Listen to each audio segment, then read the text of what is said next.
지난 여름 용주사를 찾았던 추미애 법무부 장관이 최근 낙산사를 찾아 노무현 전 대통령의 영정 앞에서 검찰개혁에 대한 의지를 밝혀 세간의 이목을 집중시켰습니다. 검찰개혁을 둘러싼 사회적 갈등 속에 문재인 대통령의 취임 원년이었던 2017년 원효 스님 탄신 1400주년에 불교 석학들이 밝혔던 화쟁의 의미가 다시금 필요해 보인다는 지적입니다.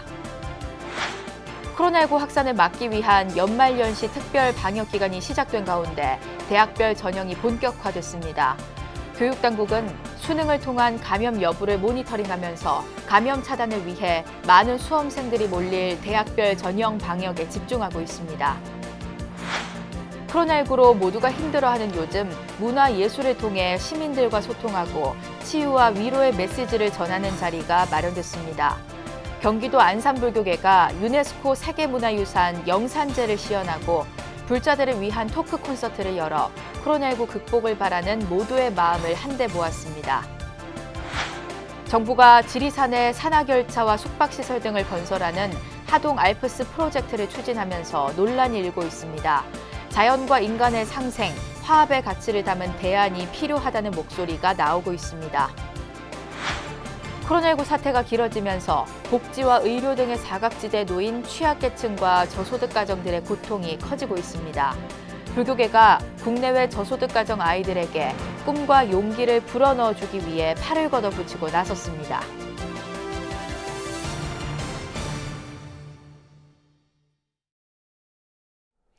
여러분 안녕하십니까? 12월 7일 월요일 BBS 뉴스입니다. 지난 여름 용주사를 찾았던 추미애 법무부 장관이 최근엔 낙산사를 찾아 노무현 전 대통령의 영정 앞에서 검찰개혁에 대한 의지를 밝혀 세간의 이목을 집중시켰습니다. 노무현 전 대통령의 화두였던 검찰개혁은 현 여당의 중점 과제로 필요성과 공감대는 높지만 이로 인한 사회적 갈등이 큰 것도 사실인데요. 문재인 대통령의 취임 원년이었던 지난 2017년 원효 스님 탄신 1400주년에 불교 석학들이 밝혔던 화쟁의 의미가 다시금 필요해 보입니다. 첫 소식 홍진호 기자입니다. 지난 3일 추 장관은 자신의 SNS를 통해 양양 낙산사 노무현 전 대통령 영정 앞에서 그가 생전에 한탄하며 이루지 못한 검찰개혁의 의지를 다짐했습니다. 노 전 대통령 탄핵에 앞장섰던 추 장관이 정치인 추미애를 버리고 법무부 장관으로서 검찰개혁을 이루겠다는 초발심을 엿보인 겁니다. 노 전 대통령 서거를 지켜봤던 국민들은 검찰개혁의 필요성에 공감하고 있지만 사상 초유의 법무부 장관과 검찰총장 간 갈등에 피로감을 느끼고 있습니다. 본질은 사라지고 갈등만 남은 상황. 문재인 대통령이 취임한 2017년은 원효 스님 탄신 1400주년으로 당시 불교계가 당부한 화쟁 통합이 다시금 필요해 보입니다. 화쟁이 함께 어우러졌을 때 대통합이 이루어진다고 생각하고 이런 적절한 시기에 우리 원효 성사 1400주년 화쟁 통합을 이룰 수 있는 그락한 민주적 수군이 이루어졌으면 합니다. 1400여 년 전 각 종파별로 자신의 사상을 최고라 여기며 논쟁이 그치지 않았을 때 원효 스님은 종파불교의 회통을 이뤄냈습니다. 모든 교학의 출발점은 부처님 마음에서 나오고 각기 장단점이 있기에 소통하지 못할 것이 없다는 화쟁 사상이 그것입니다. 이것이 가능했던 것은 원효 스님이 특정 종파에 속하지 않고 가장 객관적인 입장에서 불교 사상을 체계화, 종합화했기 때문입니다. 어디에도 소속이 되지 않았어요. 그러니까 그렇기 때문에 그분은 객관적인 입장에서 종합화를 할 수 있었다. 그래서 이거는 누구도 하지 않았어요. 노무현 전 대통령은 자서전에서 공수처는 검찰의 정치적 중립을 위한 제도개혁이라며 이를 이루지 못한 것을 한탄했습니다. 검찰개혁이라는 달을 가리키는 여러 손가락들이 화쟁으로 통합되기를 국민들은 바라고 있습니다. BBS 뉴스 홍진호입니다. 코로나19 확산세가 진정되지 않고 있는 가운데 정부는 사회적 거리두기 단계를 상향 조정하기로 했습니다. 방역당국은 수도권의 경우 사회적 거리두기를 2.5단계로 격상하기로 했습니다. 방역당국은 비수도권의 경우 사회적 거리 두기 1.5단계를 2단계로 높이기로 했습니다. 질병관리청 중앙방역대책본부는 최근 코로나19 발생 양상이 다발성이며 일상에서 전파되고 있는 만큼 전국적인 유행을 막기 위해 연말 모임과 이동을 자제해달라고 강조했습니다. 서울시의 방역조치 강화 방침으로 인해 국립고궁박물관과 덕수궁 석조전 등 수도권에 있는 문화재 관련 국공립시설들도 지난 토요일부터 휴관에 들어갔습니다. 문화재청은 서울시의 방역조치 강화 협조 요청에 따라 서울 등 수도권 지역의 실내 국공립시설을 18일까지 2주간 휴관하기로 했다고 밝혔습니다. 이번 조치로 휴관하는 곳은 국립고궁박물관을 비롯해 궁궐과 조선왕릉 내 위치한 덕수궁 석조전과 중명전, 창경궁 대온실, 조선왕릉 역사문화관 3개소, 서울릉, 김포장릉, 세종대왕 유적관리소 등 모든 실내 관람시설입니다. 다만 실외 관람시설인 경복궁과 창덕궁, 창경궁, 덕수궁과 종묘, 숭례문 사직단, 조선왕릉은 정상 운영됩니다. 코로나19 확산을 막기 위한 연말연시 특별 방역기간이 시작된 가운데 대학별 전형이 본격화됐습니다.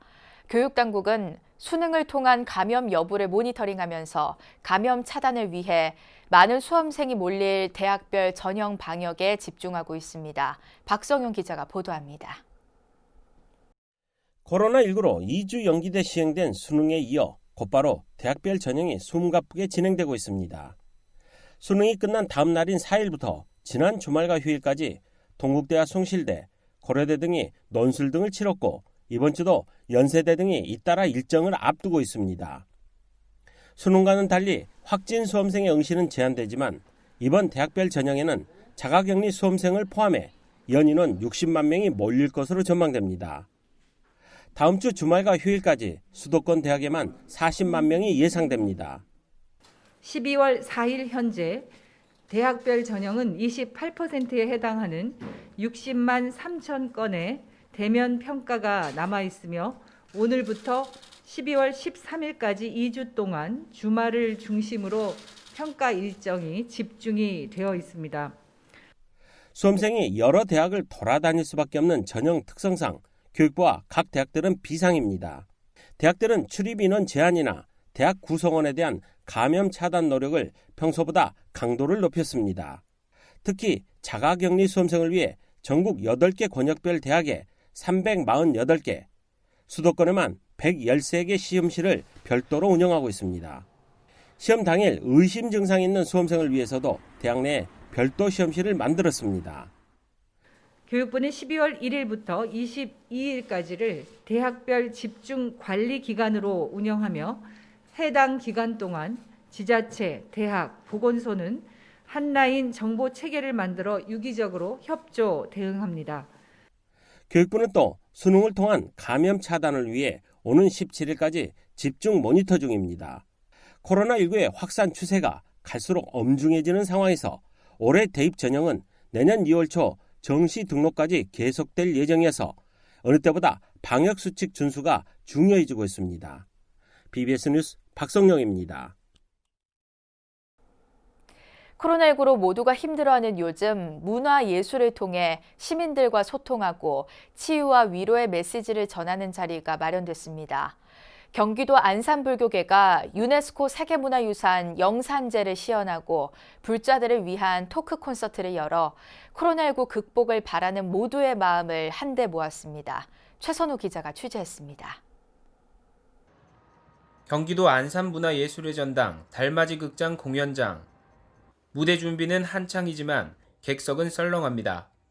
올해로 2번째를 맞은 한국전통문화재 영산제는 코로나19 확산 우려 속에 관객 없는 비대면 공연으로 마련됐습니다.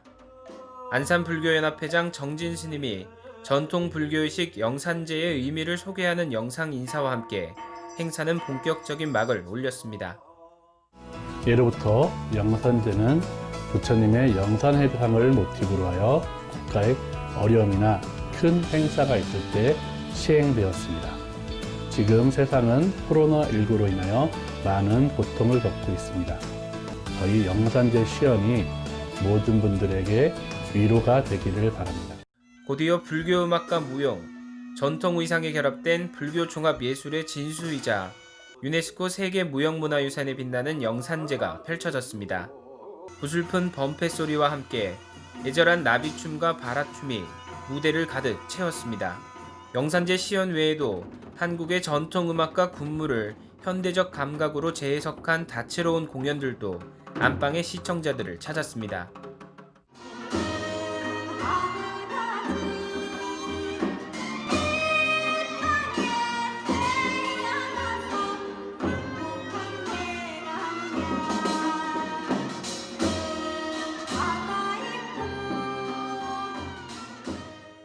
공연을 준비한 문화예술인들은 길어지는 코로나 사태 속에 비대면으로나마 시민들과 소통할 수 있어 값진 시간이었다고 입을 모았습니다. 저희가 연주를 한다라는 것은 관객을 끌어모은다라는 게 되기 때문에 굉장히 또 어떻게 보면 위험한 일이 될 수 있고, 그래도 이 시기를 좀 현명하게 넘겨야 되니까 저희한테 오늘 같은 기회가 있다라는 것이 어떻게 보면은 굉장히 소중하다고 좀 느껴지는. 이어진 2부에서는 불자들을 위한 위로와 치유의 힐링 콘서트가 열렸습니다. 정진 스님과 문화공양주 자명 스님, BBS 라디오 진행자 주석 스님이 전하는 힐링 메시지와 윤석산 시인의 시낭송, 국악인 남상일 씨의 소리까지 더해져 90분 동안 시청자들을 보듬었습니다. 제2회 한국 전통문화재 영산제 공연은 코로나19 확산을 막기 위해 BBS 불교방송의 실시간 중계를 통한 비대면 온택트 축제로 꾸며졌습니다. 불교문화예술의 진수를 선보인 수준 높은 공연을 불자와 시민들의 안방까지 생생하게 전달해 코로나19로 쌓인 문화 갈증을 모처럼 만에 풀어줬습니다. BBS 뉴스 최선호입니다. 강원도 홍천 열애사가 미륵부처님과 포대화상 점안법회를 봉행하고 불보살림 가피로 코로나19 등 국난이 극복되길 기원했습니다. 열애사 주지 동휘 스님과 신도 등 4부대중은 미래불인 미륵부처님과 포대화상 점안법회를 갖고 세계를 휩쓸고 있는 코로나19가 하루속히 사라지고 기후변화 등 모든 재난을 이겨내길 서원했습니다. 오늘 부처님이 출연하셨습니다. 그야말로 우리 고통받고 있는 코로나 바이러스가 부처님의 가피로 모두 이겨내고 더 새롭게 신나는 그런 운명, 대한민국 새로운 나라 그렇게 될 것 같아요. 여러분들 이 부처님 가피로 올 겨울 잘 이겨내고 내년 더욱 멋진 해를 맞이하도록 합시다. 열애사 4부대중은 미륵부처님 점안을 시작으로 코로나19 소멸과 모든 생명의 행복을 발언하는 천일기도 정진에 나섰습니다. 정부가 지리산에 산악열차와 숙박시설 등을 건설하는 하동 알프스 프로젝트를 추진하면서 논란이 일고 있습니다. 관광사업 육성으로 지역 경제를 활성화할 수 있다는 주장과 환경훼손 피해가 우려된다는 입장이 맞서고 있는데요. 자연과 인간의 상생, 화합의 가치를 담은 대안이 필요하다는 목소리가 나오고 있습니다. 박세라 기자가 보도합니다. 해발 3,400여 미터 높이 알프스 산맥에서 설경을 즐길 수 있는 관광 코스, 스위스 융프라우 산악열차. 정부와 하동군이 100년 먹거리를 찾겠다며 하동 알프스 프로젝트를 추진하고 있습니다. 해발 1,100m가 넘는 지리산 형제봉을 기점으로 15km 길이의 산악열차 노선과 모노레일, 숙박시설 등을 지어 한국판 융프라우를 만들겠다는 계획입니다. 대규모 난개발과 환경훼손에 대한 우려가 제기되면서 하동군 주민과 환경단체는 산에서 벌어지는 4대강 비극을 중단해야 한다고 촉구하고 있습니다. 지금 끊임없이 지속적으로 추진되고 있는 산림휴양관광정책, 그 6년 전에는 산악관광정책으로 추진이 됐었는데 국유림의 매각이 전제되어야 한다는 게 가장 큰 문제점이라고 할 수 있습니다. 산지에 대해서 대규모로 관광 개발을 하는 식의 정책을 제한할 수 있도록.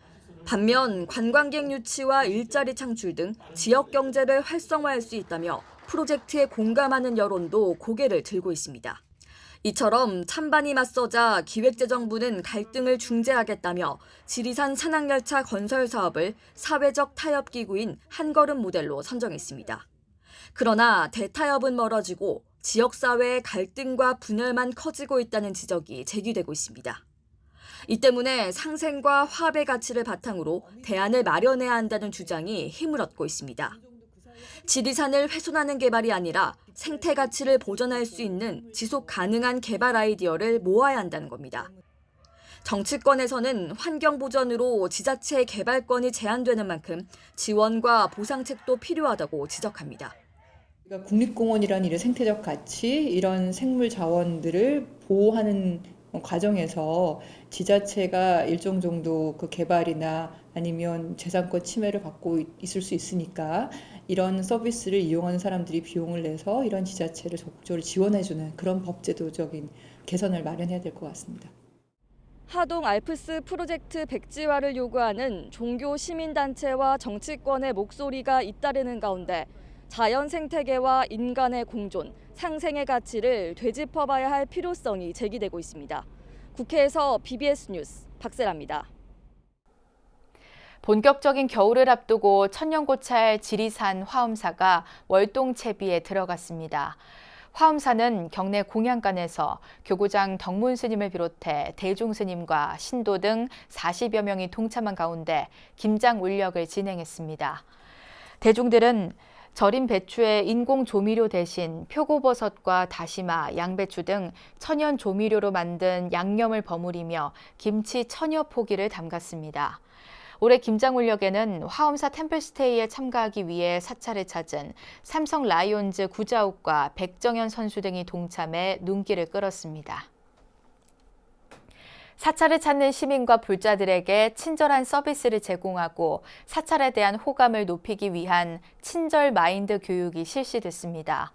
조계종 제25교구 본사이자 수도권의 천년고찰 남양주 봉선사는 경내 청풍로에서 종무원과 스님들, 신도회 임원들을 대상으로 친절 마인드 교육, 봉선사 친절 온도 1도 높이기를 진행했습니다. 이번 교육에선 남원선 고객만족 전문 강사가 실습과 시각자료 등을 통해 신도들 맞이와 배웅, 미소 짓기와 인사하는 방법, 친절한 목소리 연출법 등을 소개했습니다. 봉선사 주지 초격스님은 사찰이 아무리 정적인 수행 공간이라고 해도 친절 마인드 서비스 정신을 가져야 한다며 내가 존중받으려면 내가 먼저 남을 존중하는 마음을 갖는 게 바로 서비스 정신이라고 강조했습니다. 코로나19 사태가 길어지면서 복지와 의료 등의 사각지대에 놓인 취약계층과 저소득 가정들의 고통이 커지고 있는데요. 불교계가 국내외 저소득 가정 아이들에게 꿈과 용기를 불어넣어 주기 위해 팔을 걷어붙이고 나섰습니다. 김호준 기자입니다. 조계종 공익기부법인 아름다운 동행이 내년 봄 초등학교 입학을 앞둔 아이들에게 꿈과 희망을 불어넣어 주기 위해 선제의 선물 캠페인을 펼칩니다. 아름다운 동행의 선제의 선물 캠페인은 저소득 가정의 예비 초등학생들에게 새학기를 앞두고 책가방과 학용품 등 입학 선물을 지원하는 캠페인입니다. 아름다운 동행은 지난 10여 년간 초등학교에 입학하는 조손가정과 한부모 가정, 다문화 가정 아동 등 11,000여 명에게 책가방과 학용품 세트, 책 등을 입학 선물로 전달해 이들의 꿈과 희망을 응원했습니다.